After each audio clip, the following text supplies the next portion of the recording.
মানে আমরা দেখেন একটা মুশকিল আছে, এই সেক্টরটাকে যখন অন্য যদি আজকে শিরোনাম হতো যে লাইভস্টক সেক্টর প্রোটিন সরবরাহে কি ভূমিকা রাখছে, তাহলে আমি কি বলতাম আমাদের এত গরু আছে, এত আছে, তারা এত মিল্ক এত কিছু দিচ্ছে, ওইটা বলতাম। কিন্তু ওইটা করতে গিয়ে আমার আবার ক্লাইমেট চেঞ্জে আমি কোনো নেগেটিভ ভূমিকা রাখছি কিনা সেটাও পাশাপাশি দেখতে হবে। তো কাজে এই সেক্টরে ইনভেস্টমেন্টটা খুব জরুরি। এই দুটো ক্ষেত্রে আমি তো ওইটা কমাতে পারবো না, আমার মিটের প্রয়োজনীয়তা, প্রোটিনের প্রয়োজনীয়তা তো থাকবেই, আমি তো সেটা কমাতে পারবো না। আমি তো গ্লোবালি যেটা হয় যে মিট কনজাম্পশন এত বেশি, আমেরিকানরা এত মিট খায় বা অন্য ইউরোপিয়ানরা, তাদের মিট মানে এখন কনজাম্পশন কমানোটাও কিন্তু একটা ক্লাইমেট চেঞ্জের একটা ইস্যু।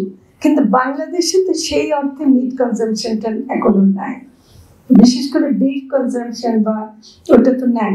তো কাজে আমাদের প্রোটিন সোর্সের জন্য আমরা যদি মিট করতে চাই, তাহলে এটা আমাকে একটা মাঝামাঝি জায়গায় যেতে হবে যে আমি একই সাথে ক্লাইমেটের ইস্যুটাকে বা মিথেন এমিশনটাকে কিভাবে রিডিউস করতে পারি। একই সাথে আরেকটা ইস্যু আছে, সেটা হলো যে আমাদের যে গরু পালন, এটা কিন্তু লাইভলিহুডের একটা অংশ, এটা মানুষের ইনকাম সোর্সের একটা অংশ। কাজে আমি কালকে যদি ঘোষণা দিই যে আর গরু পালবেন না, গরু পাল্লা মানে হলো মিথেন এমিশনের করার, তাহলে তো হবে না।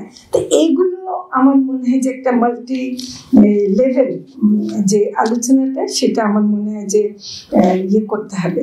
তো এটা আমি একটু বলবো যে আমাদের ট্রেডিশনাল প্র্যাকটিসের মধ্যে আসলে দেখেন, মানে আমার কাছে খুব ইম্পর্টেন্ট লেগেছে যে এই মিথেন এমিশনকে দেখতে গিয়ে আপনারা ফিড ম্যানেজমেন্ট, ম্যানিউর ম্যানেজমেন্ট, এগুলো সবই দেখছেন। হ্যাঁ, এখন দেখেন যত ইন্ডাস্ট্রিয়াল বা কমার্শিয়াল পালনের দিকে যাচ্ছে, তত কিন্তু ফিডের ধরন চেঞ্জ হচ্ছে।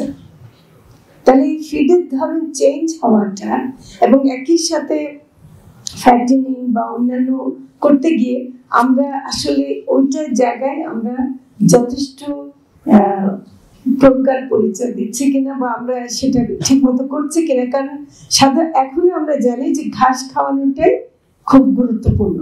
এখন আমাদের যে দেখেন ঘাস খাওয়াবার জায়গাগুলো নেই, আমার একটা চরের যারা গরু পালবে, তাকে যদি আমি চরে করি, ওইটা দেখা যাবে নতুন চর জেগে উঠলে বন মন্ত্রণালয় ওটা নিয়ে দেবে, আমার গরু যেতে গেলে ওকে ঠেকাবে। তো এখানে তো হবে না। তো এখানে আমাদের কাজ করা আছে। আমি একটু অনুরোধ করবো যে আমাদের ট্রেডিশনাল প্র্যাকটিসের মধ্যে যে ম্যানিউর ম্যানেজমেন্টটা আছে, ওটা নিয়ে একটু গবেষণা করে দেখা। কারণ এটা পোড়ায় ফেলে, ওটা কি কতখানি ভালো।